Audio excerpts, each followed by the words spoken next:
Hello guys, welcome to my channel. তো আজকে আমি এক্সপ্লেন করবো জুজুৎসু কাইসেন সিজন 3 এর এপিসোড নাম্বার 7। তোমরা যারা আগের এপিসোডগুলো দেখোনি সেগুলোর লিঙ্ক আমি ডিসক্রিপশনে দিয়ে রাখবো, সেখান থেকে দেখে নিতে পারো। সো আর বেশি দেরি না করে চলো শুরু করা যাক আজকের ভিডিও। তো এপিসোডের শুরুতে আমরা সাসাকিকে দেখতে পাই, এবং এটাই সেই মেয়ে যাকে আমরা জুজুৎসু কাইসেন সিজন 1 এর ফার্স্ট এপিসোডে দেখেছিলাম, যে ইউজির ক্লাসমেট মানে ইউজির ফ্রেন্ড ছিল। তো কেনজাকু তার সামনে আসে এবং বলে যে সে একজন সর্সারার। সেই কলোনির মধ্যে একটা ব্যারিয়ার বানিয়েছে যার মধ্যে কালিং গেম খেলা হবে। এখান থেকে কিছু দূরে একটা এক্সিকিউশন পয়েন্ট আছে, যেটা এই ব্যারিয়ারের সেন্টার পয়েন্ট, এবং এই ব্যারিয়ারটা 5 থেকে 6 কিলোমিটার পর্যন্ত বড়। তো কেনজাকু এই ব্যারিয়ারটা বানানোর জন্য অনেক কষ্ট করেছে, বাট সে কাউকে এখানে থাকার জন্য চাপ দিতে পারে না। যে সাধারণ মানুষরা আগে থেকেই এই ব্যারিয়ারের মধ্যে ছিল, তাদের কাছে একটা সুযোগ আছে, এটাই যে তারা এই ব্যারিয়ারটা ছেড়ে যেতে পারে। কেনজাকু নিজেই তাদেরকে ব্যারিয়ারের বাইরে ছেড়ে আসবে, এবং যাওয়ার পরেই তাদের মনে হবে তারা একটা স্বপ্ন দেখছিল। সাসাকি জিজ্ঞাসা করে যে এটা কি আসলে একটা স্বপ্ন। তো কেনজাকু বলে যে এটা স্বপ্ন এবং বাস্তবতার মাঝখানের একটা দুনিয়া, একটা কার্সের মতো। তো সাসাকি এখান থেকে বের হওয়ার ডিসিশন নেয় এবং কেনজাকু তাকে নিয়ে যেতে থাকে। সে রাস্তাতে তাকে এটাও বলেছে আমার ছেলের ফ্রেন্ড হওয়ার জন্য ধন্যবাদ, যেটা সাসাকি বুঝতে পারে না। তারপরেই তার ঘুম ভেঙে যায় এবং সে ব্যারিয়ারের বাইরে চলে আসে। সেখানে সে তার ফ্রেন্ড ইগুচিকেও দেখতে পায়। তো এই পার্সনটাও তাদের সেই গোস্ট ক্লাবের মেম্বার ছিল। তো এখানে আমরা অনেকগুলো সাধারণ মানুষকে দেখতে পাই। এদেরকে কেনজাকুই ব্যারিয়ারের বাইরে বের করে দিয়েছিল। এদের সবার সামনে বড় একটা কালো ব্যারিয়ার বানানো ছিল, এবং তাদের সবার স্বপ্নতেই কেনজাকু এসেছিল। বাট তার ছেলের বিষয়ে শুধুমাত্র সে সাসাকিকেই বলেছিল। ঠিক তখন সাসাকির ইউজির কথা মনে পড়ে। বেসিক্যালি ইউজি কিন্তু কেনজাকুরই ছেলে, কারণ ইউজির মায়ের বডিতে কেনজাকুই ছিল। অন্যদিকে আমরা ইউজি এবং মেগুমিকে দেখতে পাই, যারা হাকারিকে বলে যে গোজোকে সিল করে দেওয়া হয়েছে, যেটা শুনে হাকারি একদম কনফিউজ হয়ে যায়। পান্ডা এটাও বলে যে প্রিন্সিপাল ইয়াগা এখন আর বেঁচে নেই, যেটা শুনে ইউজি এবং মেগুমিও শক হয়ে যায়, কারণ এই বিষয়টা তারাও জানতো না। পান্ডা বলে যে শিবুয়া ইনসিডেন্টের পরে হায়ার সাপরা ইয়াগার পিছে পড়ে গিয়েছিল। তো এই নিউজটা শুনে ইউজির অনেক খারাপ লাগে, কারণ ইয়াগা পান্ডার ফাদারের মতোই ছিল। হাকারিরও এটা শুনে অনেক খারাপ লাগে, কারণ যেই পার্সনগুলো তাকে ভালোবাসতো তারা এখন আর বেঁচে নেই। হাকারি তারপরে কালিং গেমে পার্টিসিপেটের জন্য রাজি হয়ে যায়, বাট সে এটা তাদের উপর দয়া করে করছে না, এটার বদলে তার কিছু একটা চাই। তো পান্ডা জানতো যে সে জুজুৎসুর নিয়মগুলোর মধ্যে পরিবর্তন আনতে চায়, যাতে করে সে তার ফাইট ক্লাব ওপেনলি চালাতে পারে, কারণ সাধারণ মানুষরা জুজুৎসুর বিষয়ে আস্তে আস্তে জানছে। তো জুজুৎসুর নিয়মের মধ্যেও তো পরিবর্তন অবশ্যই করতে হবে। মেগুমি বলে যে হাকারি যেটাই চাই আমি করিয়ে দিব, কারণ আমি জিনিন ক্ল্যানের হেড, যেটা শুনে হাকারি আরো অনেক বেশি অবাক হয়ে যায়। এই খবরটা তো তার কাছে গোজো এবং ইয়াগার থেকেও আরো বেশি বড় মনে হয়।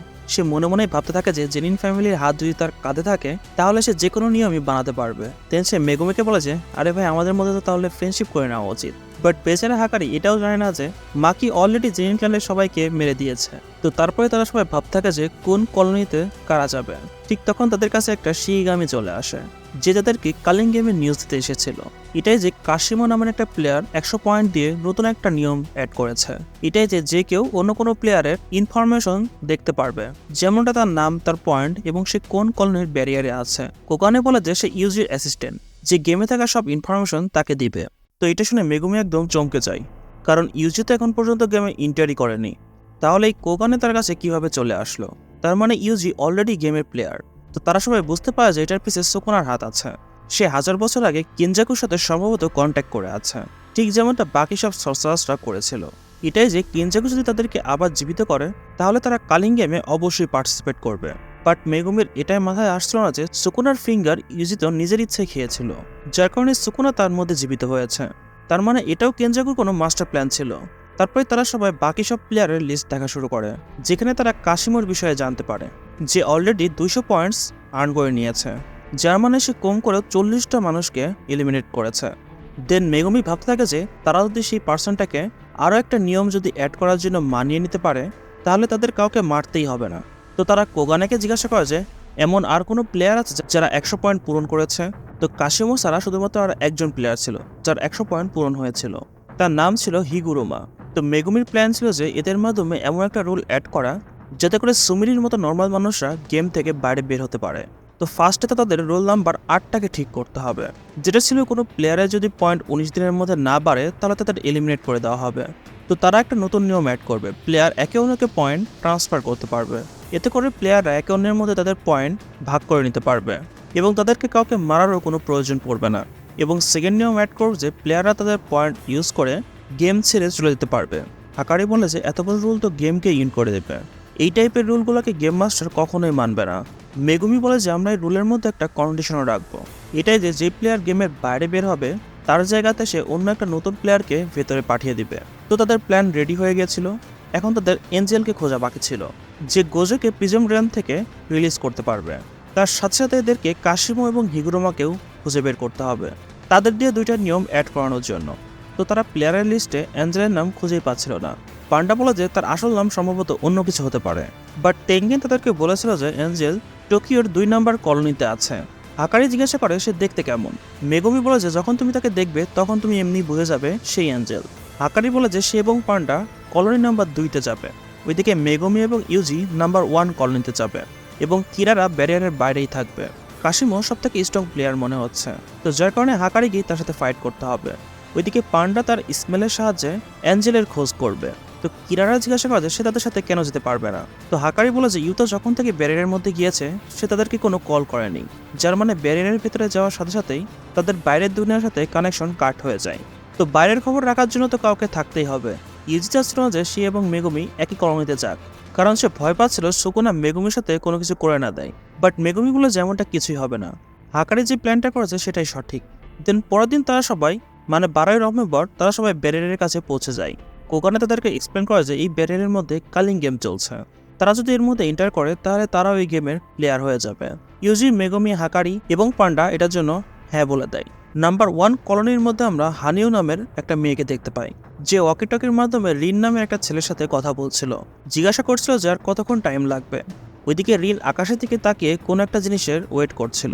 হানিও তারপরে তার কার্স টেকনিক অ্যাক্টিভেট করে, যার ফলে আমরা দেখতে পাই তার চুল একটা জেট ইঞ্জিনের মতো হয়ে যায় এবং সে একটা প্লেনের মতো উঠতে থাকে। কলোনির বাড়ি ইউজি এবং মেগুমি কথা বলছিল। মেগুমি বলছিল যে তাদের পুরনো সর্সারার থেকে একটু বেঁচে থাকতে হবে, কারণ তাদের কাছে মানুষের লাইফের কোনো মাইনেই নেই। 1000 বছর আগে তো মানুষরা মারামারি করতেই ভালোবাসত। সম্ভবত এই কারণেই তারা কেনজাকুর সাথে কন্ট্যাক্ট বানিয়েছে এবং যার কারণে তারা কালিং গেমের প্লেয়ার হয়ে আছে। কাশিমো এবং হিগুরোমা দুজনকেই পুরানো সর্সারার মনে হচ্ছে, তো তারা এত ইজিলি তাদের কথা মানবে না। ইউজি বলে যে তাদেরকে কার্স স্পিরিটের থেকেও বেঁচে থাকতে হবে, বিশেষ করে রাতে। বেগমি বলে যে নতুন জেনারেশনের সর্সারাররা সুমেটের মতো এর মধ্যে ফেসে গিয়েছে, তারা শিওর এদের কথা মানবে। তো তাদের ফার্স্ট কাজ হচ্ছে হিগুরোমাকে খুঁজে বের করা। তারপরে তারা সবাই একসাথেই ব্যারিয়ারের মধ্যে এন্টার করে এবং এন্টার করার সাথে সাথেই তারা আলাদা হয়ে আকাশ থেকে নিচে পড়া শুরু করে। বেসিক্যালি যখন কোনো নতুন প্লেয়ার গেমে এন্টার করে তখন সে উপর থেকেই নিচে আসতে থাকে। 9টা ফিক্সড লোকেশন আছে এবং প্লেয়াররা এগুলো যে কোনো এক জায়গাতেই পড়তে পারে, এবং এই জিনিসটা রুলসের মধ্যে লেখা ছিল না। এবং এই 9টা লোকেশনে কিছু প্লেয়াররা আগে থেকেই ক্যাম্প করে বসেছিল, যাতে করে যখনই কোনো নতুন প্লেয়াররা আসবে তারা যেন তাদেরকে মারতে পারে। তো রিন আকাশ থেকে ইউজিকে পড়তে দেখে এবং সিগন্যাল দিয়ে দেয়।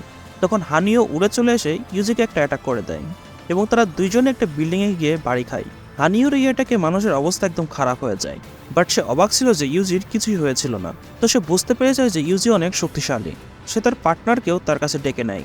ঠিক তখন ইউজি তার দিকে একটা পাথর ছুঁড়ে মারে এবং হানিও একটা পাখির মতো নিচে পড়া শুরু করে দেয়। ঠিক তখন হানিওর পার্টনার হাবাও এখানে চলে আসে, যার কাছে হেলিকপ্টারের মতো টেকনিক ছিল। তার চুল হেলিকপ্টারের পাখার মতো হয়ে যায়। তো হাবা ইউজির উপর রেগে যায়, কারণ সে হানিওকে ফেলে দিয়েছে। ওইদিকে ইউজি ভাবছিল যে সে তার কাছে হিগুরোমার বিষয়ে জিজ্ঞাসা করবে। ওইদিকে রিন দূর থেকেই সবকিছু দেখছিল এবং সে চিনে ফেলা যে সেই ছেলেটা তো ইউজি। ওইদিকে মেগুমিও একটা মেয়েকে হারিয়ে দিয়েছিল, যে মেগুমির উপরে ফার্স্ট অ্যাটাক করেছিল। তো মেগুমি ভাবতে থাকে যে ইউজি কোথায়, এবং এই কলোনিটা শিবুয়া থেকে অনেক বড় ছিল। হতে পারে তারা দুইজন 2 কিলোমিটার দূরত্বের মধ্যে আছে, বাট তাদের দুজনের লক্ষ্য কিন্তু একই, যেটা হচ্ছে হিগুরোমাকে খুঁজে বের করা। ওইদিকে ইউজি এবং হাবার মধ্যে ফাইট হচ্ছিল। ইউজি হাবার পা চেপে ধরে তাকে নিচে ফেলে দেয়, যার ফলে হাবা বুঝতে পেরে যায় যে ইউজি অনেক স্ট্রং। হাবা শুধুমাত্র তার পাখা দিয়েই অ্যাটাক করছিল। তো ইউজি একটা বিল্ডিংয়ের মধ্যে চলে যায়। তো হাবা বিল্ডিংকে কাট করে ভিতরে চলে আসে। দেন ইউজি তার মাথার উপর জোরে একটা ঘুষি মারে, যার ফলে হাবার চক্কর চলে আসে। সে তারপরেও হার মানতে চায় না। তো ইউজি তার 2 পায়ের মাঝখানে লাথি মেরে দেয়, যার ফলে হাবা সেখানে বেহুশ হয়ে যায়। তো ইউজি ভাবতে থাকে যে এখন একে হিগুরোমার বিষয়ে কিভাবে জিজ্ঞাসা করব। তখন রিন পিছে চলে আসে এবং সে বলে যে হিগুরোমা কোথায় আছে সে জানে, এবং এটাও বলে সে ইউজিকে চেনে। ইউজিকে হাই স্কুলের টাইগার বলে ডাকা হতো। এটা শুনে ইউজি বুঝে ফেলে যে রিন তার হোম টাউন সেন্ডাইয়ে থাকে। রিন তারপরে ইউজিকে কোথাও নিয়ে যেতে থাকে। ইউজি জিজ্ঞাসা করে যে তারা দুজন কি তোমার ফ্রেন্ড ছিল।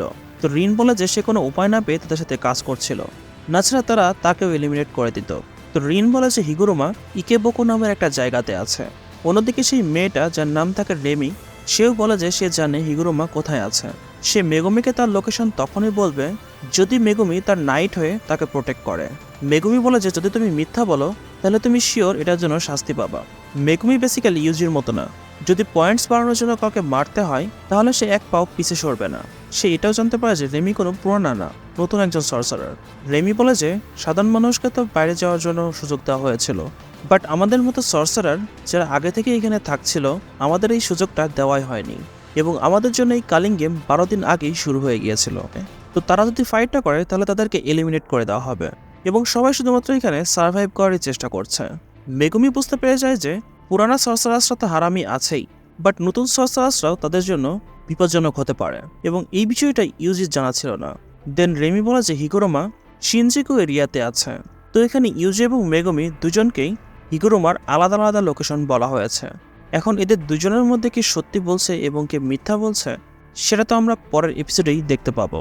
সো তোমাদের ভিডিওটি কেমন লেগেছে আমাকে কমেন্টের মাধ্যমে অবশ্যই জানিয়ে দিবা, এবং ভিডিও যদি ভালো লাগে থাকে অবশ্যই ভিডিওতে লাইক করে দেবো এবং চ্যানেলকে অবশ্যই সাবস্ক্রাইব করে রাখবা। দেখা হচ্ছে তোমাদের সাথে নেক্সট ভিডিও নিয়ে। Till then tata, bye by.